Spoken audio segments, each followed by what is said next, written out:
So I'd welcome you all to our February Network Café, which is envisioning the future of school and campus food, featuring the New England Food Vision Prize and the Henry P. Kendall Foundation, which is super exciting. For those of you who don't know me, my name is Colleen Jennings, and I'm the communications coordinator for the New Hampshire Food Alliance. As I said, we're starting with introductions. So you're introducing yourselves in the chat, and I'm going to share a little bit about what we do here at the New Hampshire Food Alliance. So what is the New Hampshire Food Alliance? We are a network of people, businesses, organizations, and communities working together to build a food system that works for all in New Hampshire. And so what that means, kind of in layman's terms, is all these organizations that you see on this slide and many, many more, over 200 of them, we all work together across different parts of the food system and different areas, different focus areas, and topics to move our collective work forward. So we're all working towards as I said, a food system that works for everybody, and everyone's kind of doing it in a different way. And our job at the Food Alliance is to coordinate that work better so we can do more together. Part of that work is our Network Cafe series. So it's hosting opportunities like this for us to come together and learn about topics that are critical to our food system and kind of affecting it at the current moment. We host these network cafes on the first Friday of every month, September through April. And they're designed as a space for everyone. They're inclusive opportunities for learning and growing, and our food systems work together. So we do all of this work here at the New Hampshire Food Alliance as a community outreach program of the Sustainability Institute at UNH. One thing I forgot to mention, if you are interested in or curious about what's expected of you and what you can expect from us during this time together, please take a look at our agenda and review the working agreement that we have in there. So that'll give you a good idea of what we're all kind of planning to do here today. But as part of UNH, we share the university's dedication to diversity, equity, access, and inclusion. And we believe that it's important, especially during these gatherings, to acknowledge that, as these things are four tenets of the foundational mission of the university, and ensuring that we embrace all the characteristics of our community members that make them uniquely themselves. So one way we do that is during gatherings like this is sharing a bit from the UNH Land, Water, and Life Acknowledgement, which I'm going to do a little bit of that now. As we all journey on the trail of life, we wish to acknowledge the spiritual and physical connection the Pennacook, Abenaki, and Wabanaki peoples have maintained to Indakina, homeland, which the University of New Hampshire community is honored to steward today. We also acknowledge the hardships they continue to endure after the loss of unceded homelands and champion our responsibility to foster relationships and opportunities that strengthen the well-being of the Indigenous people who carry forward the traditions of their ancestors. So thank you all for joining me in that acknowledgement. I'm going to turn us to our topic for today, which is really, really lucky to have Beth Zschau, the program officer at the Henry P. Kendall Foundation, here with us today. She's going to be sharing about the annual grant program that the foundation puts forth, which is called the New England Food Vision Prize.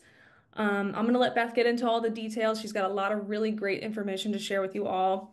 And I'm really hoping it will inspire some great discussion and some brainstorming later on.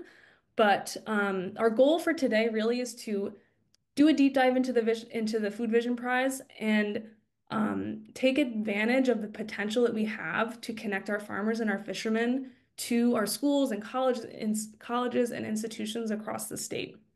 There's a lot of opportunity there, and this prize is kind of a flexible and unique way to take a hold of that opportunity and fund some really innovative ideas. So I hope that you will all do that and we can get some more applications and proposals in from New Hampshire this year. So Beth, take it away. All right. Can you hear me okay? Great. All right. Thank you. Excited to be here. I have you all, so many folks, I can't see you all, but again, my name is Beth Zschau. I use she, her pronouns and am with the Henry P. Kendall Foundation. And I see my colleague Holly Hanaway, our program associate, is here as well. So she may be chiming in to help answer questions and go through some information with you. But Like Colleen said, we really just want, I think the goal of today is to make sure that you know about this opportunity. And Nicole and Colleen are so proactive. They have us sharing this information early. If you go to our website, you're not going to see our timelines for the 2025 prize just yet, because you're all ahead of the game. You're getting your ideas going. And then on April 7th, you'll be able to find all the information there. So we just want to, yeah, give you a preview and get your ideas going to think about eligible applicants, as well as ideas that really fit the criteria of the prize and what works for New Hampshire. So, all right, let's get into the slides. So Colleen, you can go to the next one here.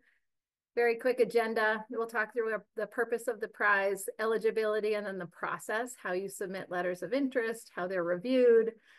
We really want to try to focus time on examples and answer your questions before you get into some brainstorming. And I have to admit, I'm probably going to be talking pretty quickly because we want to leave time for the brainstorming. So I'm going to try to fly through these slides. And again, all this info will be on our website, so you can look through it again as it gets published in early April.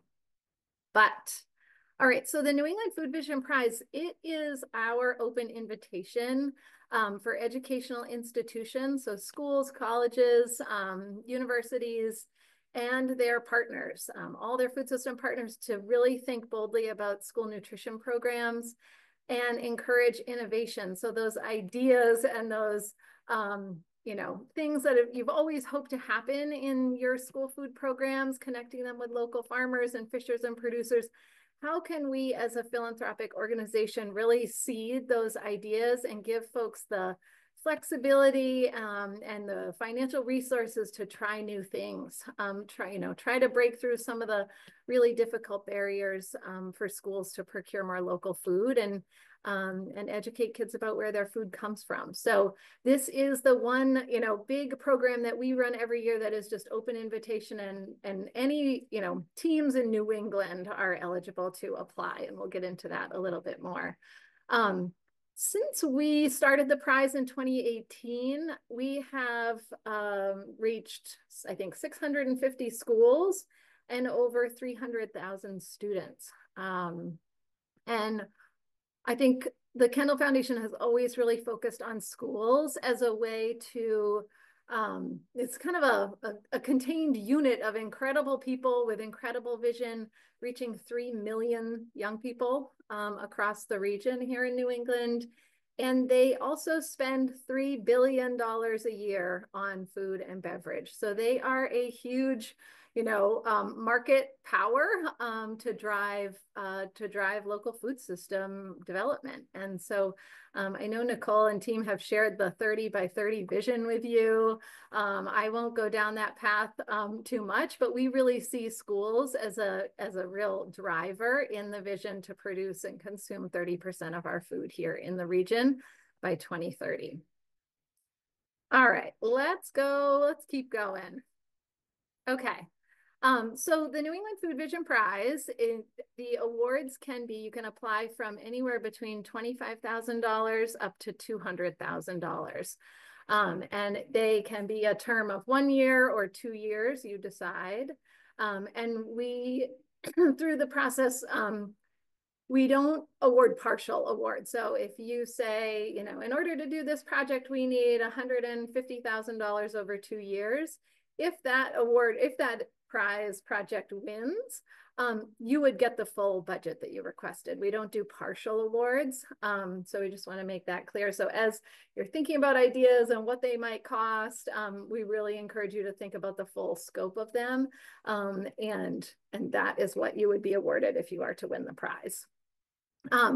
We have typically awarded between anywhere from 5 to 9 prizes per year. And there have been over 30, I think it's 35 prizes over our history. And over $6 million awarded to those prize winners. And we have recently done a new 5-year plan. Many of you will be getting if you sign, so Holly would want me to say, sign up for our emails. We only send a few a year. One of them is the announcement of the prize, so you'll definitely want that. And we obviously announce the prize winners, but we'll be sharing our new 5-year plan as well in the next week or so. So you can go right on our website. Holly might drop that link in for you in a minute, and make sure you're on our email list. All right, let's keep going. What's next? So the way it works is an important criterion is that it is a collaborative project. And so there are teams apply, but there is always one primary applicant. That primary applicant must be able to receive funds from a foundation. So that means you are likely a 501c3, a government entity, so K through 12 schools, colleges and universities, nonprofit organizations, municipalities.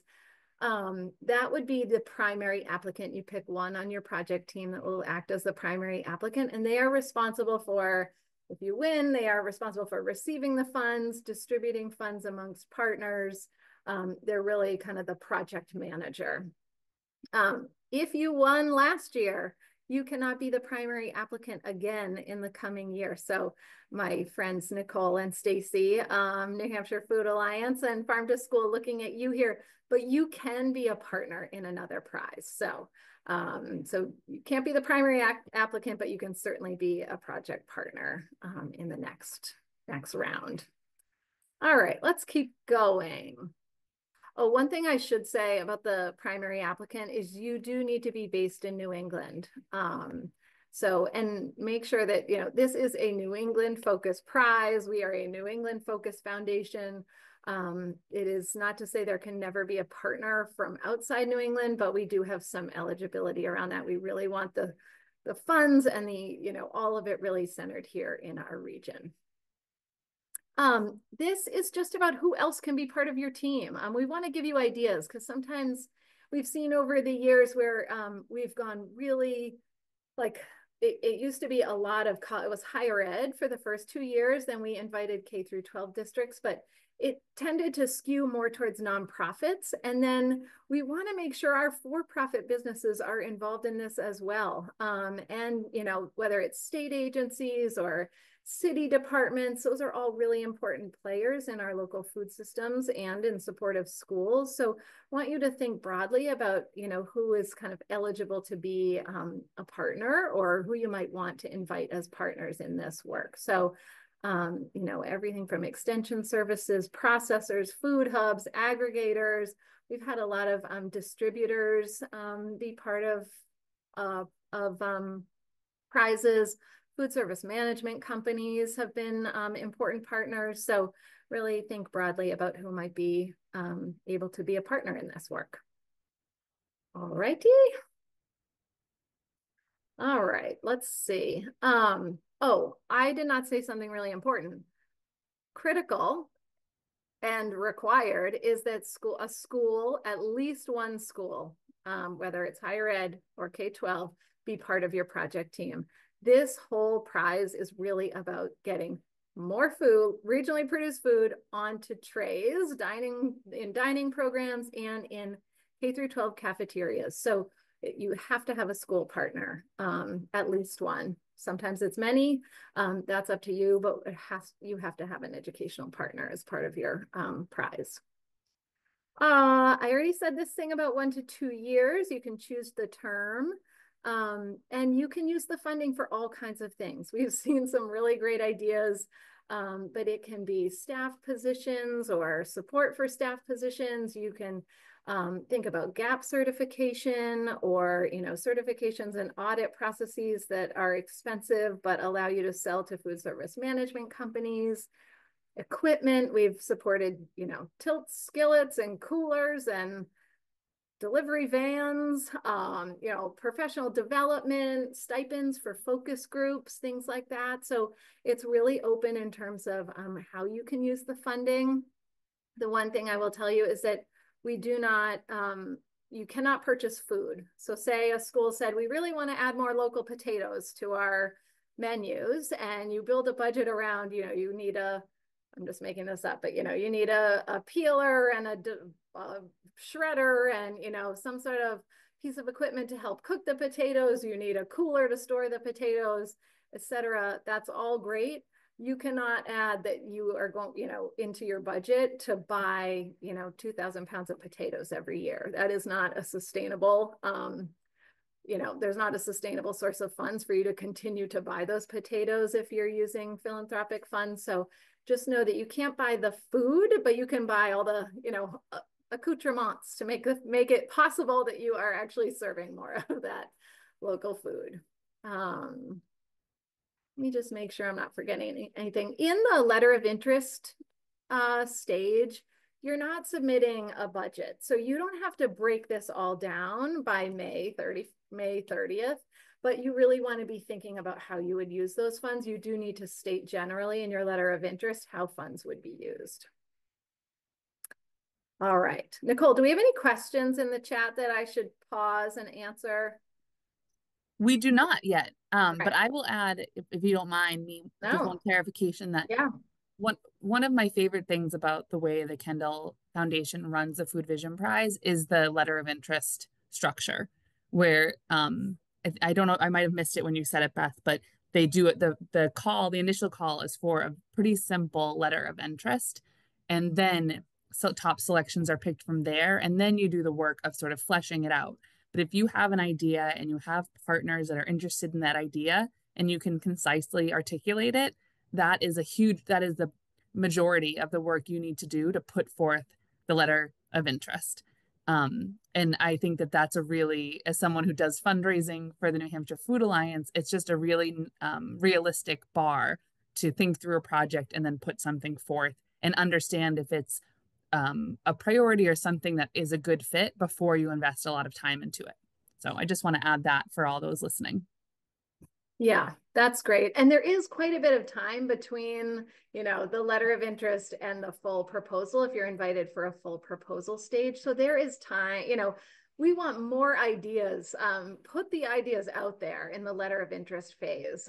It's definitely worth, throwing it out there. And we also have, and I'll get into it, some ways that you can, get advice on your project idea to make sure it's, both you're meeting eligibility, but also it's a strong fit for the criterion. And we have one question that maybe you could answer as you go through the next slides. And it's about early childhood education. Yeah. Yep. Yeah, I would say we just had this discussion because, things like even after school programs, they can be an extension of the school day. And we were talking about whether they were eligible. What I would say is if in terms of, the goals of this prize, it is to reach a lot of students and schools and a place where kids eat every day. So if this, early childhood center or education program is associated with a K through 12 school, I think that fits. I think what we don't necessarily want to do is like every Friday there's an afternoon program that takes place, for the elementary school, and they serve a snack, on Fridays, and that's it. And that to me is not getting at the systemic change and the scalability of school purchasing power. So I know that's not, and I see that is not like a very definitive, explicit answer, but and we can certainly talk more about it, but think about the consistency, the number of children that access meals in that, in that location. And is it part of a meal program, that is maybe like, is it associated with a school lunch, national school lunch funded program? I think that's, there's not a hard line, but I'm happy to talk about that more with you. And we'll try to address that in our FAQ that we build for April. All right, great. All right, I'm going to go through these really fast because I want to make sure we leave time for examples. But The way that the letters of interest as well as the full proposals are reviewed and scored or assessed are these criteria here. So measurable impact, collaborative, equitable, and sustainable. And so why don't we move ahead here, Colleen? We'll go to the next one. Perfect. Measurable impact is really about what I keep saying. Will food, more regionally produced food end up on trays for students? That is like the bar you want to be testing your ideas against. And measurable impact is about, what difference will this project make in the, school supply chain work, and who will benefit as a result? So you might have, think about some examples from the past, one of the prizes said, over 24 months, it is estimated that 12,000 pounds of surplus food will be processed, frozen, and sold to schools. That is clear, measurable impact. Another one was, in year 1, 4 new Harvest of the Month recipes will be developed and tested in 4 schools, serving 2,600 students. So very clear what the impact of this project will be. So that's the kind of thing that you should be thinking about with measurable impact.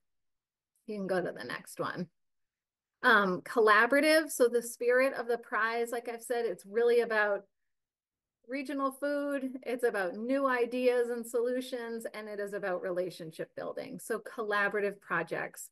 Who is involved in this? What are their roles? And why do they as a partner kind of add value to the measurable impact that you're aiming for?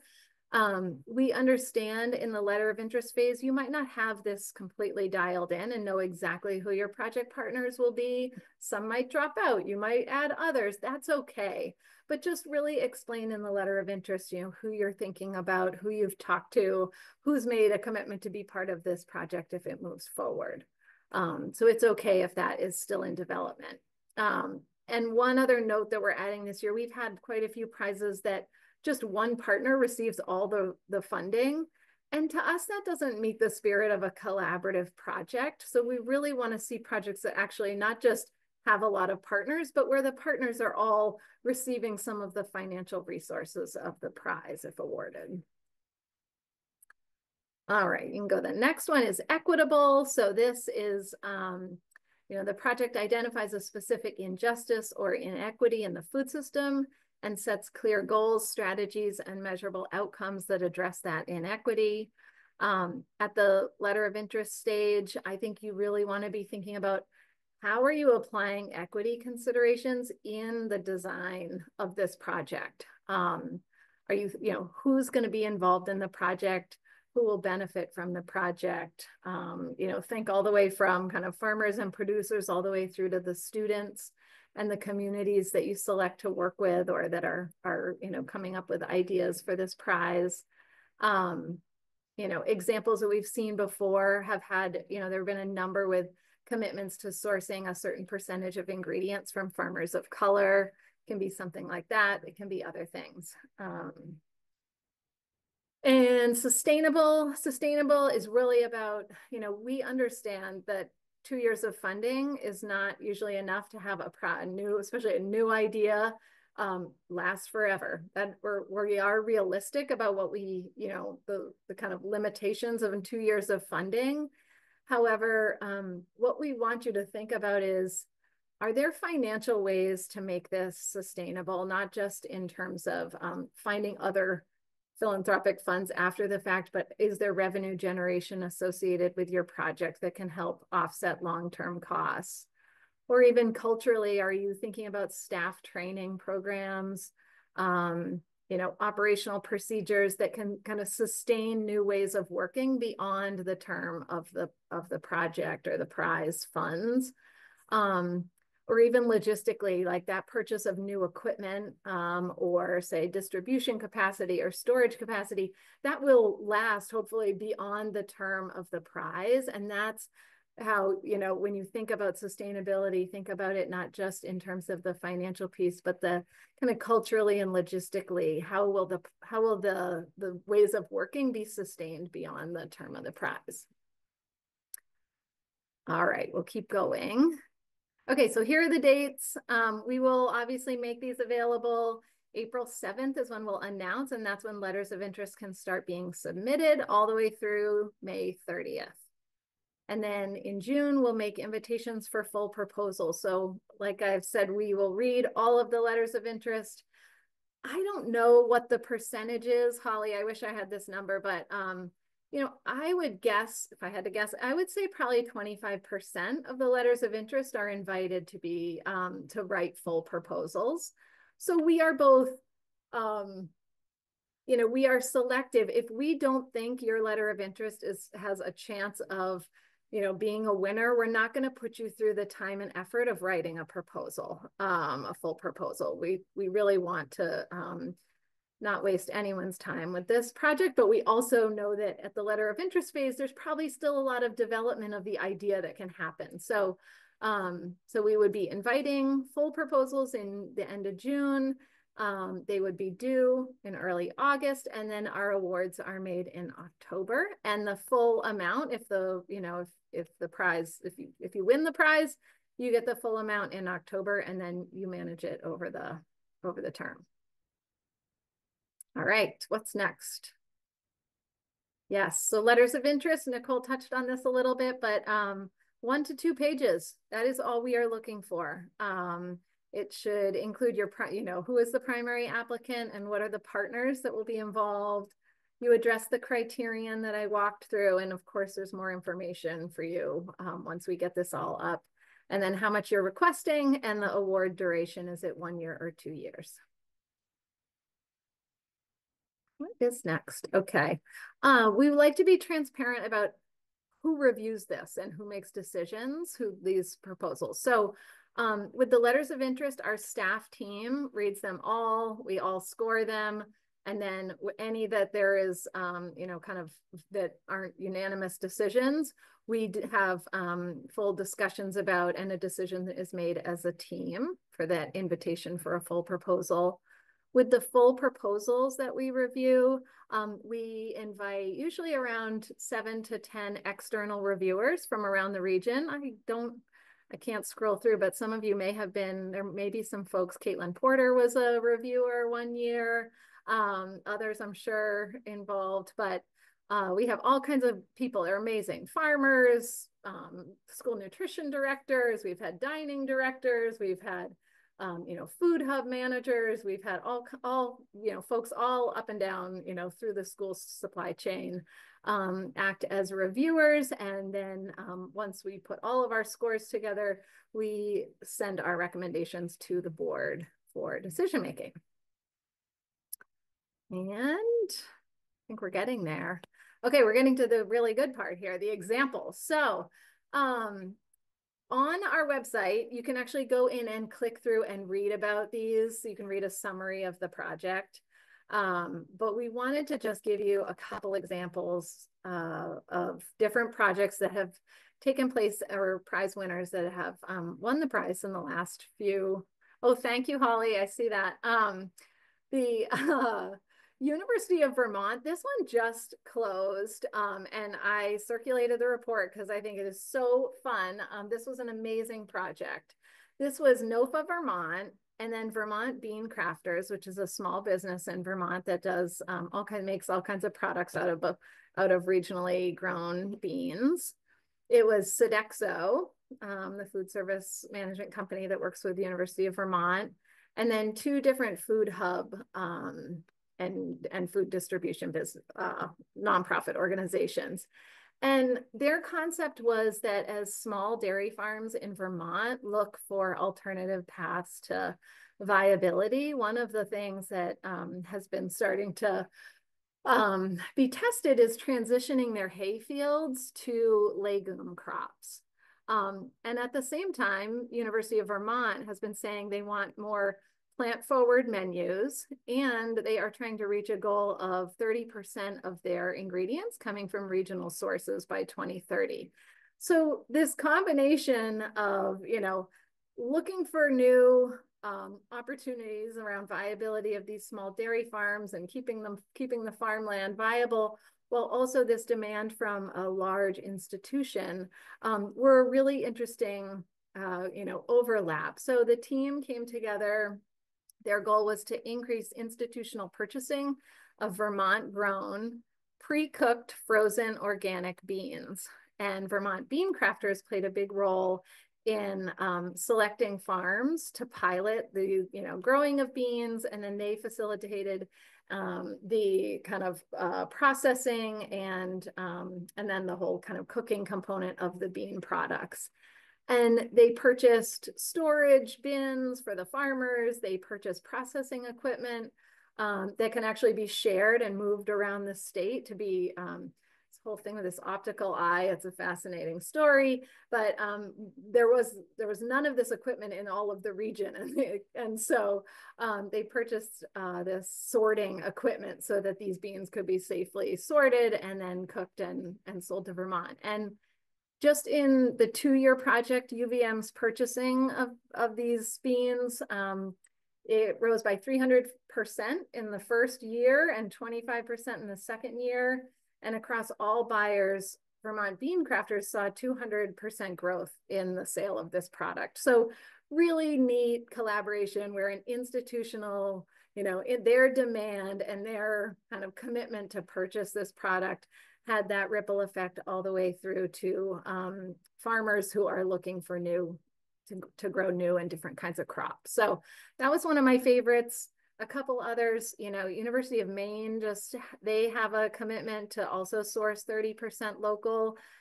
It really drives interesting projects. So they are going to work with Maine Grains to develop this whole byproduct out of milling and blueberry and seaweed farming. They're going to be developing cereal bars and cereals and different kind of grain products specifically with University of Maine in mind. Similar thing happening with broccoli and the byproducts of broccoli processing. They're going to be making, Fork Food Lab will be making soup and broccoli tots for the University of Maine. And then there's a few examples in Massachusetts. I love the one that's happening in Lowell. It's called Lowell Eats Local, and they are collaborating with a local nonprofit and Aramark and a few other folks to replace ingredients that they purchase frequently, like lettuce. So can they replace all of their California grown lettuce with a locally grown lettuce? Sort of this one ingredient at a time strategy, while also working with very small local farmers that are growing culturally responsive crops and doing pop-up and taste tests with students using those. So kind of a big product and then smaller scale product, but meeting 2 areas of demand. And then Stacy, we can go to the next one, but Stacy is going to talk a little bit about the Manchester project, that Manchester, New Hampshire, that won last year. This was our first New Hampshire prize. We were very excited. Our board was super excited, and we want to see more. So thank you all for being here, but I'll let Stacy, you talk about the prize that you all won last year. Oh, great. Thanks, Beth. So we put in a proposal to work with the Manchester, New Hampshire School District, which is our largest school district in the state and the most culturally diverse school district in the state. Dozens of languages are spoken there. Students from all over the world go to school there. So our project has 3 components. We are going to help train their school food service staff in culturally relevant school meals in hopes that we will come up with some new culturally relevant school meals to add to their lunch menus. They are already doing this a little bit. So we want to, increase the knowledge of the school cafeteria staff, increase their skills, and increase the recipes they have available to them that they can put on their lunch menus. Another component is obviously, procuring some local foods for their regular school meals or these other meals. So working with Fresh Start Farms, which is the refugee and immigrant farming program based in Manchester and Dunbarton, working with some other food hubs, and potentially some other farmers in the area. So the Manchester School District has a kind of a small goal right now to buy $30,000 worth of local food, and working with 2 of their school districts to get that food to. And hopefully we'll establish some long-term relationships, so they can increase their purchasing and get the local food into more of their schools. And then the third component is working with students. So these new meals that are being introduced on school lunch menus, they're a student meal ambassador program. So students, there's already a program there where students can get credit through the school food service department towards their graduation. They get some certifications like Serve Safe and other things. They were instrumental in getting a salad bar in some of the schools. So this will be like a similar aligned project, so they'll get credit towards graduation as well as help promote the meals. I'm not exactly sure what they're going to do. It's sort of up to them to decide what they're going to do.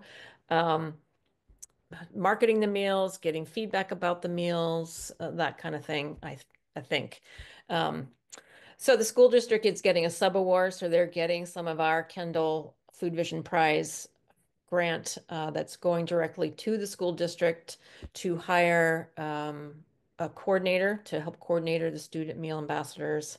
It's also going to support some stipends for school district cafeteria staff to attend trainings after their work hours. So this is a 2-year project that we're Farm to School and the Food Alliance are very excited to get going on. Great. Thank you, Stacy.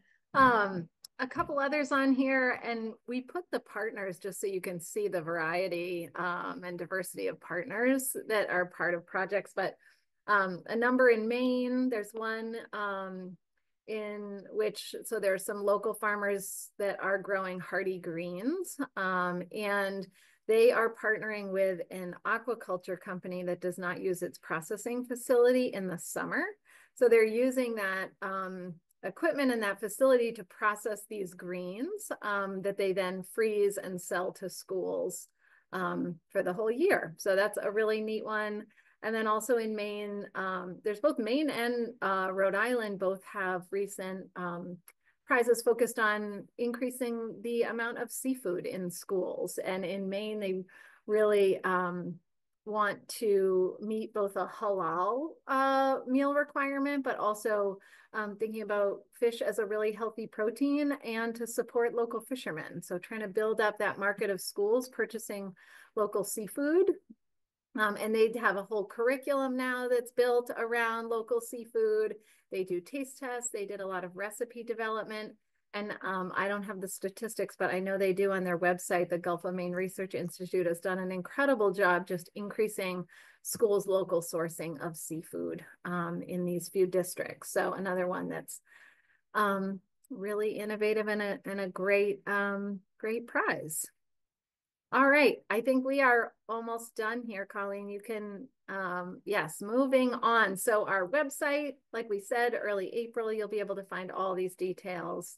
You can also email us. We check this info@kendall.org email all the time. Please feel free to reach out with questions. And Farm to Institution New England has been a partner to us for a number of years where they offer to hop on the phone with anyone interested in submitting a prize application and really walk through, like I said, that kind of both eligibility, but also how do you develop, what other partners might you think of? Or maybe you have a great group of nonprofits and for-profits that are interested in doing this, but you're looking for a school partner, or you have a school partner that's looking for food, food processors or a local food hub. They are a great matchmaker. And also just advisor on what kind of projects are really strong competitors in this prize program. So, oh, Tanya, you're here. I couldn't see you, but yeah, so Tanya's great. Please, use them as they're just excellent, an excellent resource. And I'll add, Beth, that yeah. that Tanya and the FIND team are really great especially for eligibility and understanding what's a good fit. If you want help with brainstorming or matchmaking, the Food Alliance team is also happy to play that role. So if you want to talk something out or looking for a partner, we hope to do some of that with our remaining minutes today. But in the months ahead, never hesitate to reach out to Colleen or I. Stacy's leading on a project right now, and we're happy to help. So, but in the meantime, I'll pause and say, and ask if anyone has questions. Yes, and let me just say one more thing is you can think cross state too. We've had a number of prizes that are both cross state or across the region, so it does not have to be kind of state specific or hyper local. You can really think about working with partners that are spread throughout the region. I have a question actually while we're waiting for a few to roll in, if that's okay. Sure. Yeah. Okay. How do you feel about replication? Are there bonus points for innovation for innovation's sake? Or if we learn about fork, I'll say to the attendees that I've known about the Kendall Food Vision Prize before my time at the New Hampshire Food Alliance, well before it, and I've been a big fan. So I was sad that New Hampshire hasn't received any of these prizes, and really am excited to change that trend. And so as we learn about things happening around us that do fit this criteria well and are creative ways to get more local food into schools and higher ed, like the broccoli soup project, if that's a good fit for the folks of New Hampshire, is it a good application to say, like, we want to learn about and sort of replicate that in our state? Or is that not really what you're looking for? No, I think it does not have to be new. It can just be a good idea that somebody else has already done, and you want to, start that in, within New Hampshire or locally. Absolutely, it does not have to be something brand new. That idea was probably brand new, before just a few years ago. So it does not have to be brand new. I think in terms of replicable, why that word comes up is because prizes are not they don't gain points just by being in the biggest district or meeting the biggest urban community. We want to see projects that are taking place in very small rural communities as well. But as you think about, like, if it is a very small reach, that is absolutely still important. But think about, could this be replicated in other small rural communities? Or, that is the piece where replicable plays in. Or if it is in a larger community, is it scalable to reach the other districts around, around that community over time? That's where, like, the replicability and the scalability come in. Or, if it's a good idea that works in one place, there's probably components of it that can be replicated in other places. So how might you share out your learnings, throughout the project, so that other folks that are interested would be able to replicate that? So whether it's presenting what you did at a conference, or creating a handbook, or coming to a network cafe and sharing about the prize, or things like that. We do want these ideas to be shared, and the successes and the challenges to be shared. So that's what we're talking about with replicability. Thank you. Yeah. I don't see any other ones. Colleen, you see any others?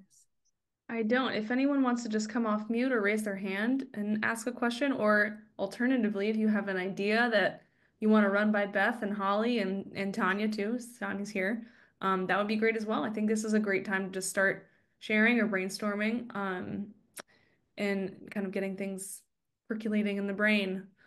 Well, and I want to just put out a call to say, before we think about other ways to use the rest of our time, if you have an idea, even just the inkling of a beginning of an idea, there are 36 other people on this call today that you might be looking for a partner in that idea, or looking for someone that might be a good fit to talk that through with you. This is a good moment to do that. So I'd love to start there. And if not, we'll think about other ways to brainstorm and use the time. That sounds good. I'm going to stop sharing my screen so we can see everybody.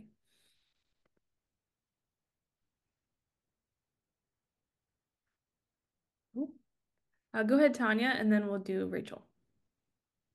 I'll go ahead and start with Rachel. I was just going to share a question I sometimes hear from other applicants, so I can do that after Rachel asks hers.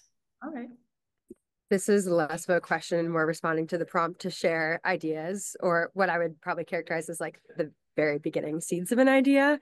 But I'm happy to share that in case it jogs other ideas. So I work at Dartmouth in the sustainability office, and we have the organic farm at Dartmouth. And of course, our dining services here strive to incorporate local foods, but there's a lot of holdups to that. Mainly processing, I think, is a main one, and lack of labor capacity.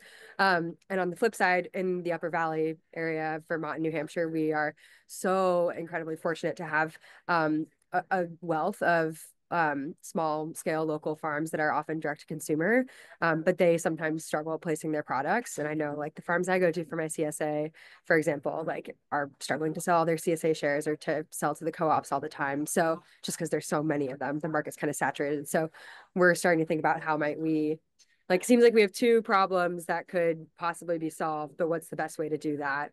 I think we're, yeah, in the beginning stages of like problem identification, and then creative solution ideating. That's wonderful. Thank you for sharing that, Rachel. And if someone wants to chime in and join Rachel on her ideating about this project, definitely do that. Rachel, sorry, this is Stephanie. I was wondering, can you elaborate a little bit more on the what struck me about that was something about processing areas or time.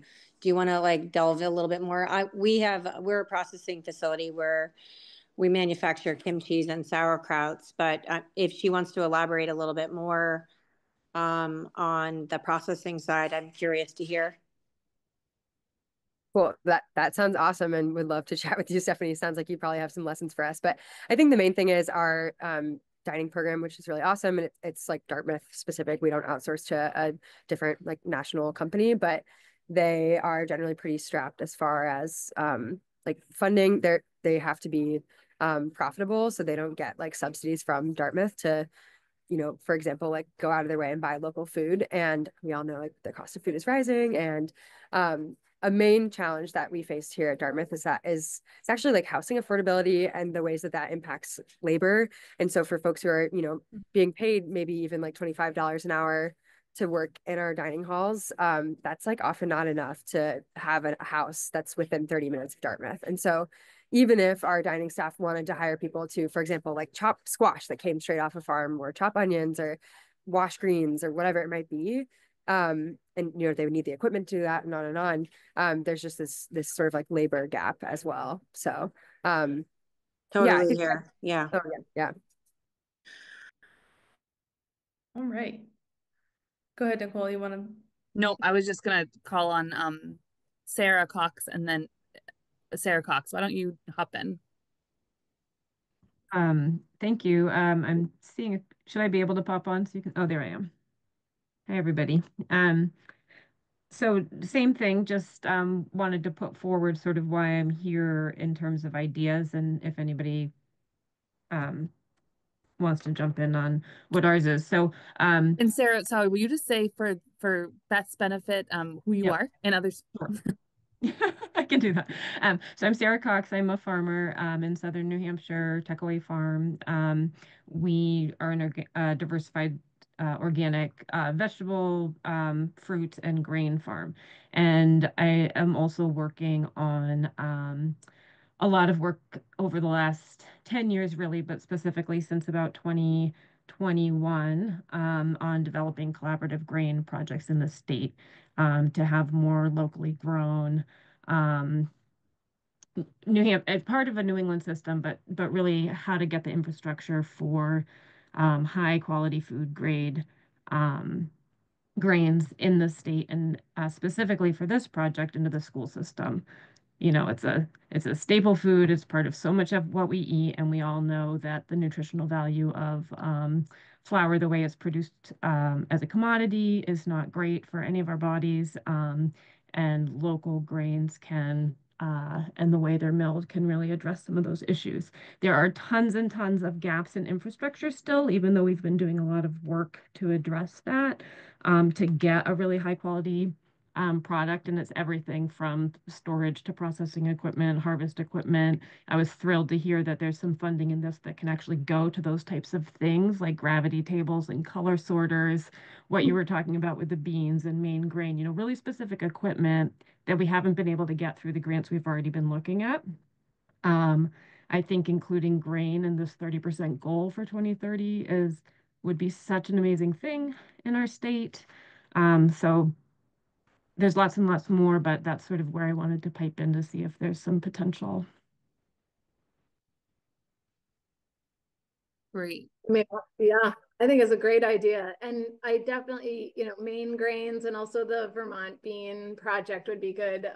You know, you can consult with them as well, but that would be excellent to see that. Yeah, and what I loved hearing that there was product development for the types of things like cereal bars that can be in the schools. Also that really direct partnerships with maybe some specific school districts where we already collaborate, where we have people who are in those programs. So I'm And up to Sarah's talking right with near anybody. UNH too. So Right. as a buyer, that's another possibility for your project proposal. Yep. Great. Thank you.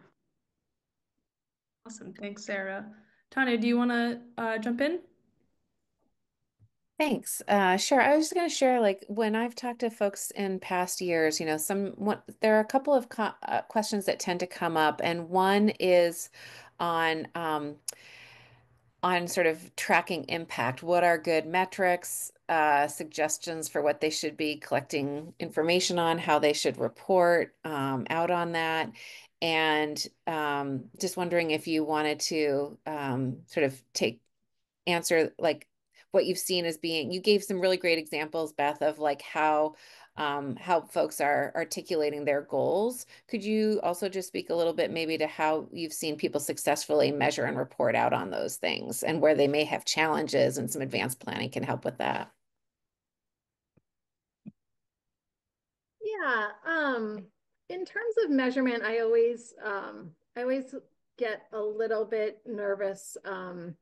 You know, people are used to these really intense federal grants that require so much measurement and evaluation. And I will say the prize is not meant to be excessively rigorous in that way. It is our measurable impact. The reason we have that in there is to help to encourage or incentivize teams to set goals. I think we really believe that setting goals helps people, you know, stay focused and work to achieve a shared goal. And so we do love to see things like, you know, number of farmers to be engaged in the project or producers, or, you know, number of pounds of food can be good, but you know, the dollars spent on local or regional food is a good metric.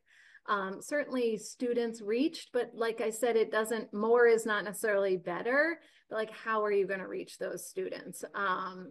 Is important. I think, you know, things like, you know, community or family engagement events, you know, things like the number of taste tests or the number of new recipes added. Those are all good metrics that can be incorporated into prizes. And I don't know, Holly, if you or, you know, Tanya, do you have others that come to mind? I think that's what you were looking for, Tanya, right? Just like me to give examples of what kind of metrics you might use. Yeah, examples and sort of like how you're thinking about that. So I think that was like a great answer. I think that's really helpful. Okay. Yeah, it can be like relationships too. I mean, one of my favorite things about that Vermont Bean Crafters is just the relationships, and they have a really good video, a YouTube video about the project on the Bean Crafters. I think it's on the Bean Crafters or the NOFA website. And there are relationships that are now going to last far beyond the prize, and just being able to kind of document that and talk about, you know, forward commitments or, you know, things that are going to last beyond the prize that you're looking for in terms of, you know, what does success look like? Being able to define that in some concrete terms is really helpful. Awesome. Great. Thank you for asking that, Tanya. I think that helps people visualize kind of where they want to go with a project and how to get there. I think we probably have time for one more question or one more bit of sharing if folks have another project they're having on top of mind. I'm challenged right now with how to, with our last 5 minutes, use the time, because I see even just the list of who's here. I see Gary with Sodexo here, Nalima, um, let's see, Taproot. Melissa's here with Taproot. There's so many really crucial partners for a successful Food Vision Prize project and for institutional or school sourcing on the call. So I guess in addition to questions, if you have something that would help you think this through and move this forward, that would be really useful for us to hear, so we can try to think about how to support you after 1 o'clock today.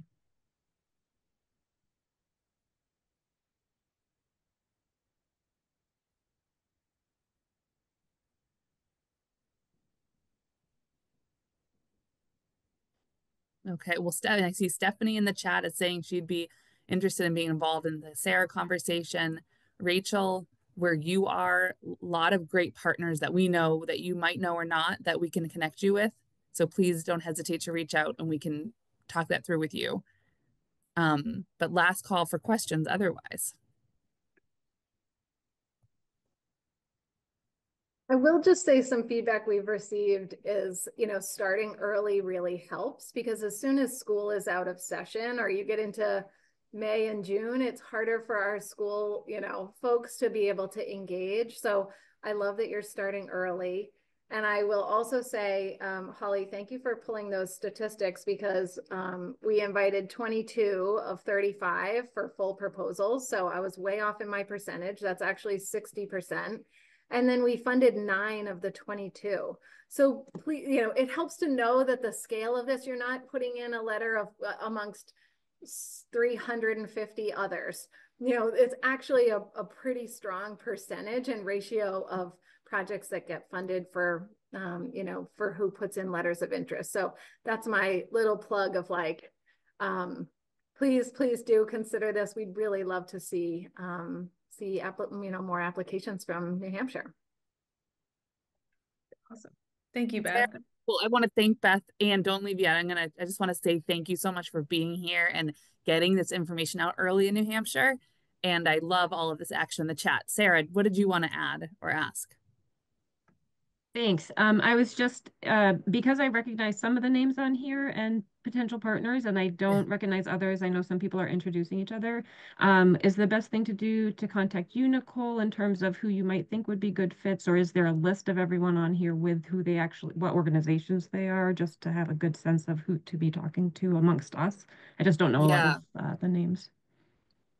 I don't know. That's what I'm struggling with. I think that Colleen, will we even have a record of who actually attended today? Yes, I can pull a record of who's here. Also, Okay. share the chat too. Most people introduce themselves. If you, I will save the chat too and can provide that as well. But yeah, I think we can be great connectors. I think that's a good. I'll have a good idea of who's here, and if you're like, I need someone to do the X, Y, and Z, we can kind of make that connection for you. I think that would. How about this as a proposal? If you want to host a conversation, if you know that you're interested in pursuing this and you have some semblance of an idea, reach out to me. And then Colleen will help me get a list of who's on this call. And I will email saying, Sarah is hosting a conversation. Here's how if you want to be part of it, let her know. Does that sound good? Yeah. So I have Sarah, likely Rachel, and maybe Stephanie. But let me know, Sarah, I'm going to count you in. But anyone else, confirm if you want to be someone that holds a conversation in the future. And anyone else, if you would like to, let me know. Otherwise, stay tuned to hop into, and it can be like, I'm a buyer, but I don't know where to start with this. That can be holding a conversation. So we're going to keep the bar low, and we're here to help. We want to see some great applications for New Hampshire, and I think we can do this. We can. Melissa, yes, please. I think, yeah, the chat is a great place. Laura from Extension offered her services in her partnership. Nalima's thinking about things from her her business. So there's a lot of good things that we can come out of this day with. So I will leave it at that because it is 1 o'clock. I have some last minute reminders in the chat. Please take our Network Cafe evaluation. Our next Network Cafe, a really exciting one, all about housing and protecting land, that intersection of that issue. So that'll be a big one. Definitely join us for that in March. And then the strategic plan, New Hampshire Food and Agriculture Strategic Plan, is launching next month. So be prepared to get that to your inboxes. I'm nervous just saying, and I saw Nicole's face too, but it's going to be great. Thank you all for being here. And again, thank you, Beth and Holly and the whole team at the Kendall Foundation for hosting this with us. And for running this incredible, impactful program over the years. I just love how it's structured. I love what it's getting at and the flexibility of it. And I'm just so grateful to you all for this investment in New England's food system. Awesome. Yes, we'll keep an eye out for our new 5-year plan coming out next week too for other opportunities. So thank you all so much. Thanks everyone. Have a great weekend. Bye.